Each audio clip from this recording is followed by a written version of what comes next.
सीताराम राजगढ़ गांव में रहता था। राजगढ़ गांव में सड़क बन जाने के कारण गांव का विकास हो गया था। और कैसे हो सीताराम? सभी लोग शहर में काम करने के लिए जा रहे हैं, तुम क्यों नहीं चल रहे हो? नहीं, मैं अपने ही गांव में काम कर लूंगा। लेकिन तुम करोगे क्या? सोच रहा हूँ एक बड़ा सा घर बनाऊं और उसमें किरदार को रखकर अपनी खर्चा को चला लूं। पर तुम्हारे पास घर बनाने के लिए पैसे कहाँ से आएंगे?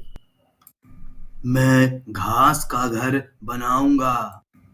हाँ भाई, यह हो सकता है क्योंकि हमारे गांव में कोई घास की कमी नहीं है।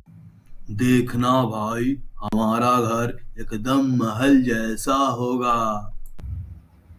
सीताराम जंगल जाता है और वहां से बहुत सारी सूखी घास को लेकर आता है और उस घास को बुनकर एक घर बनाने लगता है। कई रात कई दिन लगने के बाद उसके घर जो है बन जाता है। सीताराम घास का घर बनाकर तैयार कर ही देता है कि कई दिनों के ढूंढने के बाद उसे एक किरदार मिलता है। मुझे एक घर चाहिए। मैं इस गांव के स्कूल में पढ़ाने आया हूँ। हाँ हाँ गुरुजी, इतना बड़ा घर तो आप ही लोगों के लिए तो बनाया हूँ। सीताराम किरदार को घर दिखाता है और किरदार को घर पसंद आता है। और कुछ दिनों बाद आपके घर में तो बहुत सारे चूहे हैं जिससे रात में ठीक से सोने नहीं देते। माफ कीजिए गुरुजी, आज ही मैं चूहेदानी लाकर पूरे चूहे को भगा देता हूँ। सीताराम दुकानदार के पास जाता है और चूहेदानी खरीद कर लाता है। चूहेदानी की मदद से जंगल में छोड़कर आ जाता है। कुछ दिन तक तो किरदार का कोई शिकायत नहीं आता है और जैसे ही बारिश का मौसम आता है तो सीताराम के घर में पानी चूने लगता है, जिससे शिकायत लेके किरदार सीताराम के पास आता है। सीताराम जी, फिर से समस्या खड़ा हो गया। क्या हुआ, बताइए ना। चलिए ना सीताराम जी, आप ही खुद देख लीजिए। किराएदार सीताराम के कमरे में ले जाता है जहां से पानी गिर रहा है। यह देखिए ना, बारिश हुई नहीं, यह टपकना शुरू हो गया। बारिश के मौसम में तो घर के अंदर ही बाढ़ आ जाएगा। माफ कीजिए गुरुजी, मैं इसका तुरंत इलाज करता हूँ। सीताराम बाजार जाता है और बड़ा सा तिरपाल खरीद कर लाता है, जिससे वह घर के ऊपर रख देता है। धीरे धीरे बारिश का मौसम शुरू हो जाता है और तेज मूसलाधार बारिश होने लगता है, जिससे सीताराम का तिरपाल हवा से हट जाता है और बारिश की पानी एक साथ कमरे में आ जाता है। किरदार गुस्से से सीताराम के पास जाता है। देखिए सीताराम जी, अब तो हद हो गई। घर का सारा राशन बिक गया। ऐसे में कोई कैसे आपके घास भूस के घर में रह सकता है? माफ कीजिए गुरुजी, ऐसा आपसे नहीं होगा। माफी मत मांगिए, जल्दी से ये काम करवाइए। अगर आपका ये काम एक हफ्ते में नहीं हुआ तो मैं आपके कमरे को एक दिनों में ही छोड़ के चला जाऊंगा। नहीं नहीं, ऐसा कोई समस्या नहीं आएगी। आप हमें कुछ दिनों के लिए समय दीजिए, मैं इसे तुरंत करता हूँ। सीताराम परेशान होकर सोच में पड़ जाता है। तभी उसका परेशान देखकर दोस्त दिवाकर बोलता है। क्या बात है भाई, आज बहुत तुम परेशान दिखाई दे रहे हो। भाई, बारिश होने के कारण मेरे घर में पानी घुस जा रहा है, जिससे किराएदार हमसे कह रहा है कि मैं इस घर को तुरंत खाली कर दूंगा। जब घर घास भूस का होगा तो उसमें तो पानी टपकेगा ही। क्या करूं मैं, मुझे तो समझ ही नहीं आ रहा।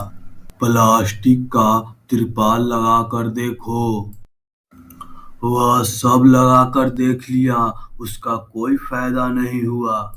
अगर तुम्हारा इसका कुछ समाधान मिलेगा तो मैं तुम्हें तुरंत बताऊंगा। दिवाकर इतना कहकर वहां से चला जाता है और सीताराम फिर से सोच में पड़ जाता है, जैसे वह अपने घर के बारिश से छूने से बचा सके। कुछ दिनों बाद सीताराम कुछ नहीं कर पाता है, लेकिन घर से पानी घुसने के वजह से किरदार अपना घर खाली करने लगता है। गुरुजी, कुछ और दिन रुक जाइए। सीताराम जी, देखिए, मैंने आपको 1 हफ्ते का समय दिया था, अब 10 दिन हो गए हैं। आप खुद ही देख लीजिए, घर के अंदर पानी का तालाब बन गया है। इस तालाब में अपने मैं बच्चों के साथ कैसे रहूंगा? हे भगवान, बड़ी मुश्किल से तो एक किरदार मिला था, दूसरा किरदार कहाँ से ढूंढ कर लाऊंगा? अगर किरदार मिल भी जाए तो इस टपकती हुई छत का मैं क्या करूंगा?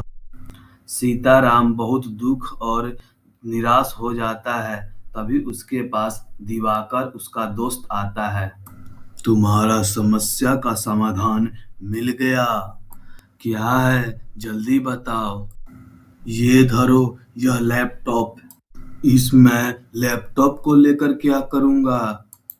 जब सीता जी और राम जी जब 14 साल के वनवास के लिए जंगल में गए थे, तो उन्होंने एक जादुई का घास का एक घर बनवाया था, जिससे उन्हें गर्मी, सर्दी, बरसात से बचना था। इस लैपटॉप में उस घास के बारे में जानकारी है, देख लो।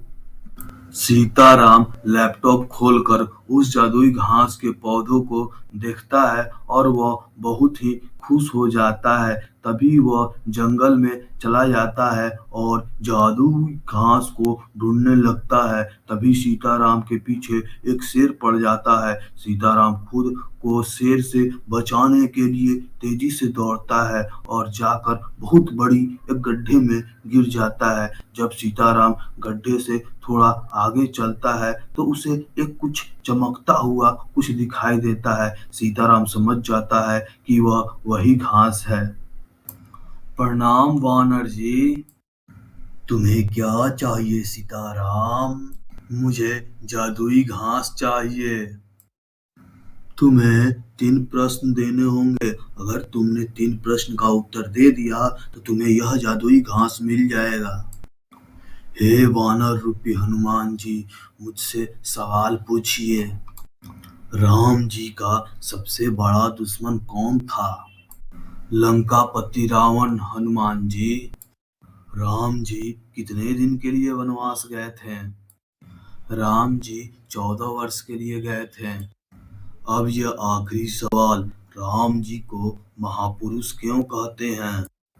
वह राजा होते हुए भी अपनी पिता का बात रखने के लिए 14 वर्षों के लिए वनवास चले गए थे। तुमने सभी प्रश्नों के उत्तर सही दिए। तुम जितना चाहे घास लेकर चले जाओ। सीताराम एक जादुई घास को गट्ठा बनाकर उसे घर ले जाता है। उस जादुई घास से अपने घर का छत बनाता है। जैसे ही घर के छत बनाकर उस पर रख देता है, वैसे ही एक घास का बना हुआ घर एक बड़ी सी महल बन जाता है।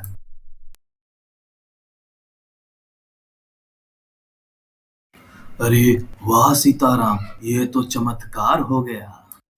यह सब तो श्री रामचंद्र के वजह से हुआ और तुमने बताया। बहुत बहुत धन्यवाद दिवाकर। इसमें धन्यवाद की क्या बात है दोस्त? जब दोस्त ही दोस्त का काम नहीं आएगा मुश्किल समय में, तो दोस्त ही किस काम का?